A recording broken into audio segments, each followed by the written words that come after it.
21 Second Seed, 2920. Gideon, Black Marsh. The Sow and Vulture Tavern was the sort of out-of-the-way place that Zook favoured for these sorts of interviews. Besides himself and his companion, there were only a couple of old sea dogs in the shadowy room, and they were more unconscious from drink than aware. The grime of the unwashed floor was something you felt rather than saw. Copious dust hung in the air, unmoving in the sparse rays of dying sunlight. "You have experience in heavy combat?" asked Zook. "The reward is good for this assignment, but the risks are great as well." "Certainly I have combat experience," replied Miramor haughtily. "I was at the Battle of Bodrum just 2 months ago.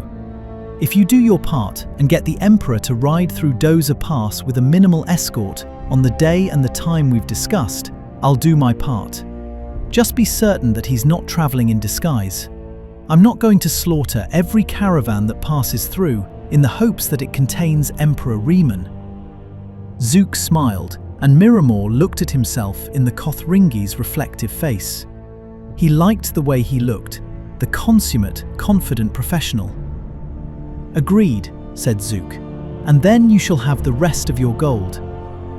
Zook placed the large chest onto the table between them. He stood up. "Wait a few minutes before leaving," said Zook. "I don't want you following me. Your employers wish to maintain their anonymity if by chance you are caught and tortured." "Fine by me," said Miramor, ordering more grog. Zook rode his mount through the cramped labyrinthine streets of Gideon, and both he and his horse were happy to pass through the gates into the country. The main road to Castle Giavese was flooded as it was every year in springtide, but Zook knew a shorter way over the hills.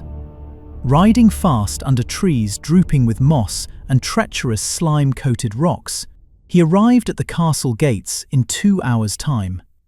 He wasted no time in climbing to Tavia's cell at the top of the highest tower. "What did you think of him?" asked the Empress.